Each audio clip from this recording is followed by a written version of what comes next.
Dear student, last time आपको मैं शायद सॉलिड स्टेट के बारे में पढ़ा रहा था। मैंने कहा था कि सॉलिड कितने टाइप्स का होता है। तो मैंने कहा था पार्टिकल्स के अरेंजमेंट के बेस पे सॉलिड को दो कैटेगरीज में डिवाइड करते हैं। एक को बोलते हैं क्रिस्टलाइन सॉलिड, एक को बोलते हैं अमॉर्फस सॉलिड। फिर बेटा फोर्सेज ऑफ अट्रैक्शन और पार्टिकल्स के अरेंजमेंट के बेस पे क्रिस्टलाइन सॉलिड को भी चार टाइप्स में बांटते हैं। आयनिक solid, covalent solid, van der Waals solid या मोलिकुलर सॉलिड भी कह सकते हैं, या फिर आपका फोर्थ होता है मेटालिक सॉलिड। इन सभी के बारे में डिस्कस करने के बाद मैं एक टॉपिक पे पहुंचा हूँ, दैट इज स्पेस लैटिस। एक टॉपिक होता है जो केमिस्ट्री में क्या बोलते हैं, स्पेस लैटिस, या फिर आज हमें क्या पढ़ना है, आप ये कह सकते हैं यूनिट सेल। क्या पढ़ना है? यूनिट सेल के बारे में डिस्कस करना है। कोई भी अगर तुमसे पूछे बताइएगा ये स्पेस लैटिस है, यूनिट सेल क्या होता है, तो चलो बात करते हैं स्पेस लैटिस और यूनिट सेल के बारे में। केमिस्ट्री कहती है कि स्पेस लैटिस क्या होता है बेटा। सबसे पहले आप ये बोलेंगे कि the arrangement of particle, the arrangement of particles of a solid, कि सॉलिड के पार्टिकल्स जिस मैनर के अंदर अरेंज होते हैं उन पार्टिकल्स के अरेंजमेंट को ही क्या नाम दिया जाता है बेटा? स्पेस लैटिस का नाम दिया जाता है। एस एल का स्पेस लैटिस का नाम दिया जाता है। स्पेस लैटिस को दो कैटेगरीज में डिवाइड करते हैं। एको केमिस्ट्री में बोलते हैं टू डायमेंशनल स्पेस लैटिस, और एको केमिस्ट्री में क्या बोलते हैं? थ्री डायमेंशनल क्या बोलते हैं? स्पेस लैटिस बोलते हैं। जब किसी सॉलिड के अंदर हम पार्टिकल्स को एक पेपर के अंदर अगर अरेंज करके दिखाने लग जाएं, मान लीजिएगा मैंने पार्टिकल्स को एक्स एक्सिस में भी अरेंज कर दिया और एक पेपर में मैंने सॉलिड के पार्टिकल्स को वाई एक्सिस के अंदर भी क्या कर दिया? अरेंज कर दिया। मैं दोबारा बोल रहा हूँ, अगर किसी पेपर के ऊपर हम पार्टिकल्स को क्या करना स्टार्ट कर दें, अरेंज करना स्टार्ट कर दें only in the X axis and only in the Y axis, तो जो ये लैटिस बनता है उसको केमिस्ट्री में क्या नाम दिया जाता है? स्पेस लैटिस का नाम दिया जाता है। सर पार्टिकल्स को आप सिर्फ एक्स एक्सिस और वाई एक्सिस में अरेंज कर रहे हैं, क्या ऊपर की तरफ आप पार्टिकल रखे हैं? आपने नहीं रखे हैं। इसका मतलब ये क्या कहलाएगा? आपका टू डायमेंशनल स्पेस लैटिस कहलाएगा। जबकि अगर आपसे कोई पूछे थ्री डायमेंशनल स्पेस लैटिस क्या होता है, तो जब आप पार्टिकल क्या करते हैं? एक्स एक्सिस में भी अरेंज करते हैं, पार्टिकल क्या करते हैं? वाई एक्सिस में भी अरेंज करते हैं, और पार्टिकल को ऊपर की तरफ क्या करते हैं? जेड एक्सिस में भी अरेंज करते हैं, तो उसको क्या नाम दिया जाता है बेटा? थ्री डायमेंशनल स्पेस लैटिस का नाम दिया जाता है। तो this is two dimensional and that is three dimensional space lattice होता है। तो देखिएगा, सबसे पहले स्पेस लैटिस के बारे में सोचिएगा होता क्या है। The three-dimensional arrangement of the particles of any solid is known as space lattice। तो कभी आपने देखा होगा कि हम क्या करते हैं, घर बनवाने के लिए ईंटें मंगवाते हैं ईंटें। तो क्या होता है कि जो ट्रैक्टर से जो ईंट उतारने वाला क्या होता है बेटा, ईंटों को एक्स एक्सिस में भी अरेंज करता है, देखा होगा तुमने। तो ईंटों क्या करता है? वो एक्सिस में भी अरेंज करता है, ऐसे रखता है, और फिर ईंटों को ऊपर तरफ रखना स्टार्ट कर देता है, और उसकी जो थ्री डायमेंशनल जो ज्योमेट्री बनती है उस ज्योमेट्री का नाम क्या दिया जाएगा? Space lattice. और गाँव में उस ज्योमेट्री को क्या बोलते हैं? सिंपल वर्डिंग में चट्टा। क्या बोलते हैं? ईंटों का चट्टा लगा दिया। कभी तुम स्वीट्स की दुकान पे गए होंगे, बेटा लड्डू तुम बताओ किस तरह से अरेंज होते हैं? एक ट्रे होती है, उस ट्रे के अंदर एक्स एक्सिस में भी लड्डू अरेंज होते हैं, वाई एक्सिस में भी लड्डू रखे होते हैं, और लड्डुओं के ऊपर भी लड्डू रखे होते हैं, क्योंकि आपने देखा हो काफ़ी सारा ऊपर तक क्या बन जाती है? ढेरी सी लगी रहती है। तो इसका मतलब वो क्या है? थ्री डायमेंशनल अरेंजमेंट पार्टिकल्स का, तो वो भी क्या कहलाएगा? स्पेस लैटिस कहलाएगा। क्या आपका घर है वो टू डायमेंशनल अरेंजमेंट है, ईंटों का थ्री डायमेंशनल अरेंजमेंट है? देखो आपके घर में आप ईंटें एक्स एक्सिस में भी अरेंज कर रहे हैं, वाई एक्सिस में भी अरेंज कर रहे हैं, और ऊपर की तरफ जेड एक्सिस में भी अरेंज कर रहे हैं, तो your house is also space lattice of the constant particles. तो you can say that what is space lattice? तो space lattice is the arrangement of constant particles of a solid in three dimensional manner, कि जब किसी solid के particles को three dimensionally arrange कर दिया जाए तो जो स्ट्रक्चर बनता है वो क्या कहलाता है? स्पेस लैटिस कहलाता है। सर स्पेस लैटिस को केमिस्ट्री में कई बार क्या बोल देते हैं? Crystal lattice. क्या बोल देते हैं? क्रिस्टल लैटिस के नाम से भी क्या किया जाता है? स्पेस लैटिस को जाना जाता है। तो space lattice is also known as crystal lattice. अब जो एटम्स का अरेंजमेंट होता है बेटा, एटम्स के अरेंजमेंट के बारे में आप ये कह सकते हैं कि जहां पर एटम प्रेजेंट होता है जिस पॉइंट पे, उस पॉइंट को क्या बोलते हैं? Lattice point. क्या बोलते हैं? लैटिस पॉइंट बोलते हैं। या उस साइट को केमिस्ट्री में क्या नाम दिया जाता है? लैटिस साइट का नाम दिया जाता है। तो क्या कहेंगे? जिस पॉइंट के ऊपर बेटा एटम प्रेजेंट होता है, पार्टिकल प्रेजेंट होता है, उस पॉइंट को क्या बोलते हैं? लैटिस पॉइंट, या क्या बोलते हैं? लैटिस साइट कहा जाता है। एक आपके पास फिर होता है यूनिट सेल। कोई भी अगर आपसे पूछे सर यूनिट सेल क्या होता है, तो आप कहेंगे कि भैया कोई भी स्पेस लैटिस जिस स्मॉलेस्ट यूनिट से मिलकर बना होता है, और जिन स्मॉलेस्ट यूनिट्स के बार बार रिपीट होने की वजह से आपका स्पेस लैटिस बना है, उन स्मॉल यूनिट्स को क्या बोलते हैं? यूनिट सेल बोलते हैं। तो क्या कहेंगे? आप बोल सकते हैं द स्मॉलेस्ट पोर्शन। क्या बोलेंगे? द स्मॉलेस्ट पोर्शन, क्या कि सबसे छोटा portion, the smallest portion of A space lattice, कि किसी स्पेस लैटिस का वो छोटे छोटा portion which repeat again and again, which repeat, जो क्या होता है बेटा, रिपीट होता है। कैसे रिपीट होता है, again and again, again and again का मतलब बार बार रिपीट होता है। एंड गिव, और क्या देता है बेटा, and gives whole space lattice, whole space lattice is known as, उसको क्या नाम दिया जाता है, यूनिट सेल का नाम दिया जाता है। तो यूनिट सेल क्या हो गया, मैंने बताया वो smallest portion of unit cell space lattice, कि आपने जो स्पेस लैटिस अभी बनाया था उसका वो छोटे से छोटा पोर्शन जो बार बार रिपीट होता गया और आपका पूरा स्पेस लैटिस तैयार हो गया, उस छोटे से पोर्शन का नाम दिया जाता है यूनिट सेल का नाम दिया जाता है। तो बताओ ईंटों के चट्टे के अंदर कौन सा स्मॉलेस्ट पोर्शन था जो बार बार रिपीट होता गया और पूरे ईंटों का चट्टा तैयार हो गया। तो आपको पता होगा शायद, मेरे अकॉर्डिंग एक सिंबल ब्रिक, मतलब आप कह सकते हैं एक छोटी जो ईंट होती है वो किसकी तरह काम करती है बेटा, चट्टे के अंदर यूनिट सेल की तरह काम करती है।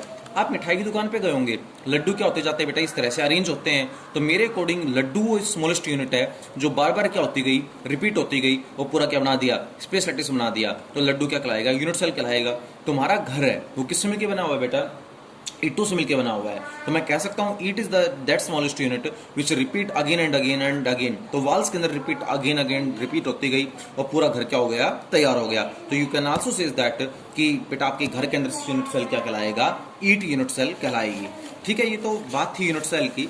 लेकिन अगर अगले पॉइंट की बात करें तो अगर आपसे कोई पूछे यूनिट सेल और स्पेस लैटिस के बारे में थोड़ा और एक्सप्लेन कीजिएगा, तो भैया मैंने आपको कहा था 3 dimensional arrangement of particles of a solid is known as space lattice. मान लीजिएगा मैंने ये क्या बना दिया, आपका ध्यान से देखो, एक 3 डायमेंशनल क्यूबॉइड टाइप का अरेंजमेंट बना दिया। देखो ये एक्स एक्सिस के अंदर भी अरेंज है, देखिएगा ये वाई एक्सिस में भी अरेंज है, और देखिएगा ऊपर तरफ क्या है, जेड एक्सिस में भी अरेंज है। अगर ये ज्योमेट्री बेटा एक्स वाई और जेड तीनों एक्सिस के अंदर अरेंज है तो दिस इज द 3 डायमेंशनल। और 3 डायमेंशनल पूरी ज्योमेट्री को क्या नाम दिया जाता है, स्पेस लैटिस का नाम दिया जाता है। तो this wall is known as space lattice.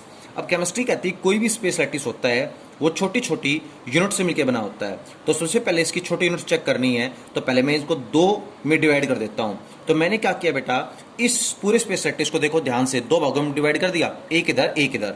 फिर मैं क्या करता हूँ, स्पेस लैटिस को 2 और पार्टीशंस के अंदर क्या करता हूँ बेटा, डिवाइड करता हूँ। तो एक पार्टीशन क्या हो गया आपका इस साइड में, और एक पार्टीशन किस साइड में हो गया, इस साइड में हो गया। टोटल 4 पार्टीशन बन गए, ध्यान से देख लो एक बार, 1 2 3 एंड 4।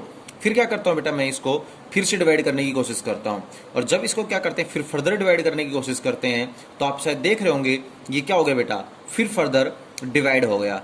और इस बार शायद आपने ऑब्जर्व किया होगा कि इस बार आपके पास ये कितने पार्टीशंस के अंदर डिवाइड हो गया, 8 पार्टीशंस के अंदर डिवाइड हो गया। ध्यान से देखो, ये 1 बॉक्स, ये 2 बॉक्स, ये 3 बॉक्स, ये 4, और 4 इसी तरह की बॉक्सेस क्या प्रेजेंट है, नीचे प्रेजेंट है। तो टोटल ये एक क्या था, 3 डायमेंशनल ज्योमेट्री थी। और बेटा जब पार्टिकल्स 3 डायमेंशनली अरेंज होते हैं तो सॉलिड को केमिस्ट्री में क्या नाम दिया जाता है, स्पेस लैटिस का या क्रिस्टल लैटिस का नाम दिया जाता है। कोई भी स्पेस लैटिस या क्रिस्टल लैटिस जिस स्मॉल यूनिट से मिलकर बनी होती है और जो यूनिट बार बार रिपीट होकर पूरा क्या बना रही है, स्पेस लैटिस बना रही है, उस स्मॉल यूनिट का नाम क्या देंगे, यूनिट सेल। तो यहाँ पर ये छोटा बॉक्स तो यूनिट सेल है और ये पूरा क्यूबॉइड क्या आपका स्पेस लैटिस है।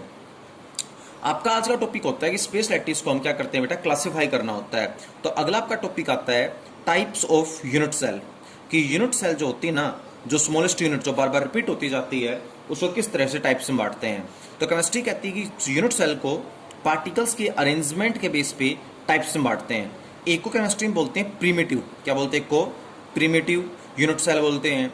और एको केमिस्ट्री में क्या बोलते हैं बेटा, एको तो प्रीमिटिव, और एको केमिस्ट्री में कहा जाता है नॉन प्रीमिटिव यूनिट सेल। अब आप सोचेंगे कि प्रीमिटिव यूनिट सेल किसको बोला गया है, और आप सोचेंगे नॉन प्रीमिटिव यूनिट सेल किसको बोला गया है। तो यूनिट सेल जो होती है, मैंने बताया था उसका स्ट्रक्चर कैसा होता है बेटा, छोटे क्यूब जैसा स्ट्रक्चर होता है प्रीमिटिव यूनिट सेल का। कैसा स्ट्रक्चर है, छोटे क्यूब जैसा। प्रीमिटिव यूनिट सेल क्या होगा, एक ऐसी यूनिट सेल जिसमें पार्टिकल सिर्फ किस पे प्रेजेंट होते हैं बेटा, कॉर्नर्स के ऊपर पार्टिकल प्रेजेंट होते हैं। A unit cell in which the particles are present at only corner. तो क्या लिखोगे कि the unit cell in which, कि भैया यूनिट सेल जिसके अंदर in which particles are present at only corner, कि बेटा अगर पार्टिकल सिर्फ कहाँ प्रेजेंट है, सिर्फ कॉर्नर्स पे प्रेजेंट है, तो इस यूनिट सेल का नाम क्या दिया जाता है, प्रिमिटिव यूनिट सेल नाम दिया जाता है। देखो ये आपका क्यूबॉइड है और आपको पता होगा क्यूबॉइड में टोटल 8 कॉर्नर होते हैं, 4 तो क्या होते हैं ऊपर और 4 ही कॉर्नर क्या होते हैं नीचे, तो ये क्या कहलाएगा आपका प्रिमिटिव यूनिट सेल कहलाएगा। भाई नॉन प्रिमिटिव क्या होता है, आप बोल सकते हैं द यूनिट सेल, मतलब वो यूनिट सेल जिसके अंदर, तो क्या लिखेंगे, in which, the unit cell in which the particles are present at other sides along with corner कि पार्टिकल अगर कॉर्नर्स के साथ साथ अगर दूसरी जगह पे प्रेजेंट है, अदर साइड्स पे प्रेजेंट है, उसको केमिस्ट्री में क्या बोलते हैं, नॉन प्रिमिटिव यूनिट सेल बोलते हैं। कोई भी अगर नॉन प्रिमिटिव यूनिट सेल की बात करें तो आपको ये बताना है आज कि sir non primitive unit cell क्या होता है। तो देखिएगा ये मैंने क्या ले लिया, मान लो एक क्यूब जैसा यूनिट सेल ले लिया, पार्टिकल अगर कॉर्नर पे तो प्रेजेंट है ही है और कॉर्नर के साथ साथ अदर साइड्स पे प्रेजेंट है। अदर का मतलब हो सकता है फेसेस पे, हो सकता है यूनिट सेल के बिल्कुल बीच में, बिल्कुल सेंटर में भी हो सकता है एजेस के ऊपर प्रेजेंट हो। मतलब अगर कहीं सिर्फ कॉर्नर पे प्रेजेंट होगा तो यूनिट सेल क्या कहलाएगा, प्रिमिटिव। कॉर्नर के अलावा कहीं और प्रेजेंट होगा क्या कहलाएगा बेटा, आपका नॉन प्रिमिटिव यूनिट सेल कहलाएगा। अब बात करते हैं प्रिमिटिव और जो नॉन प्रिमिटिव यूनिट सेल होती है उसको भी फिर आगे थोड़ा सा एक्सपेंड करके स्टडी किया जाता है। और आगे अगर एक्सपेंड करके स्टडी करें तो फिर ध्यान से देखिएगा, एक यूनिट सेल को 2 कैटेगरीज के अंदर मैंने कहा डिवाइड किया जाता है। एक को क्या बोलते हैं, प्रिमिटिव यूनिट सेल बोलते हैं, है ना, प्रिमिटिव यूनिट सेल।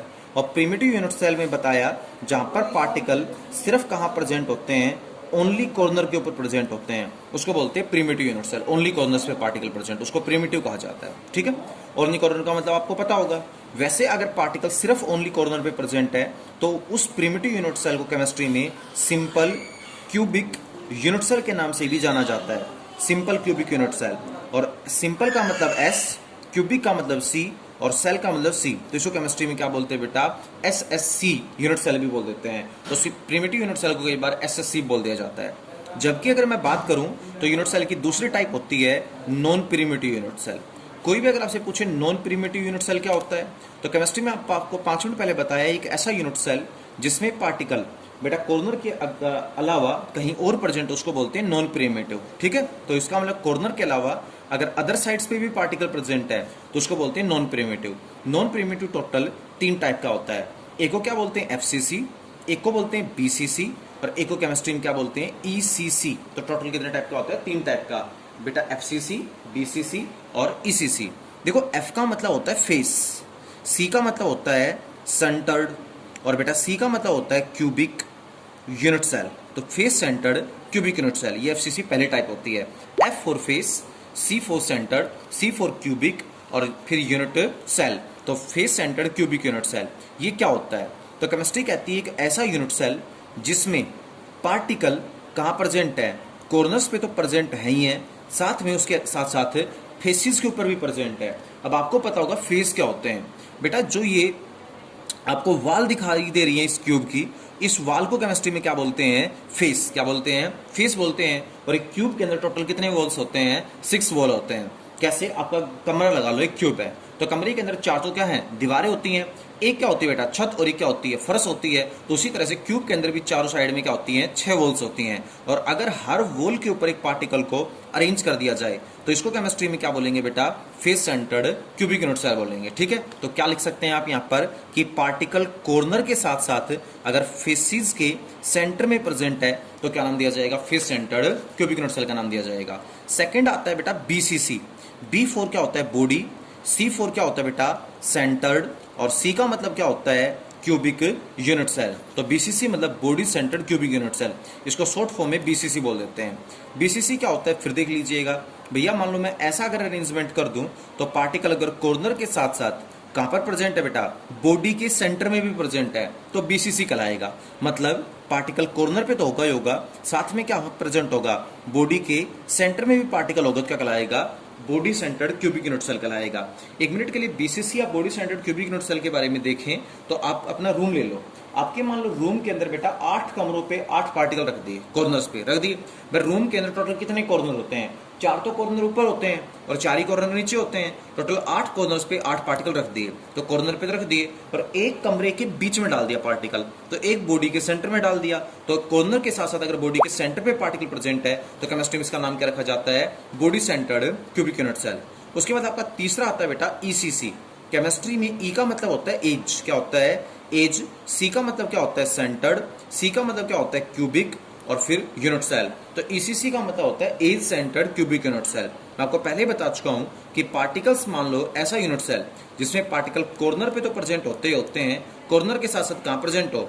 एजिस के ऊपर भी पार्टिकल प्रेजेंट हो, एज। अब एज क्या होता है? जहां दो फेसेस आपस में क्या होते हैं बेटा? मिलते हैं, उनको क्या नाम दिया जाता है? एज का नाम दिया जाता है। तो एक ये ऊपर वाला फेस और एक ये नीचे वाला फेस, जिस पॉइंट पे दोनों फेसेस आपस में क्या करते हैं बेटा? मिलते हैं, उसका नाम दिया जाता है एज का नाम दिया जाता है। तो ये एज है, आप कह सकते हैं ये भी एक एज है, ये भी एक एज है, ये भी एक एज है, ये भी एक एज है। वैसे 4 एज नीचे होती हैं, ठीक है, 4 यहाँ खड़ी होती हैं और 4 ही ओरिजेंटल फॉर्म में क्या होती है? नीचे। टोटल 4 ऊपर, 4 बीच में और 4 ही नीचे, 12 एजेस होते हैं, ठीक है। तो अगर पार्टिकल कॉर्नर के साथ साथ एजिस के ऊपर भी प्रेजेंट होगा तो केमिस्ट्री में क्या कहलाएगा बेटा?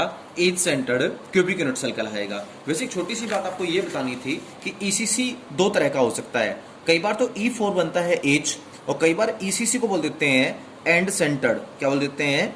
And centred cubic unit cell बोल देते हैं। अब एंड सेंटर्ड क्या होता है कि एक ऐसा यूनिट सेल जिसमें पार्टिकल कॉर्नर पे तो प्रेजेंट है ही है, जिसमें पार्टिकल कॉर्नर पे तो प्रेजेंट है ही है, साथ में यूनिट सेल के 2 कॉर्नर्स पे, 2 एंड्स पे प्रेजेंट हो।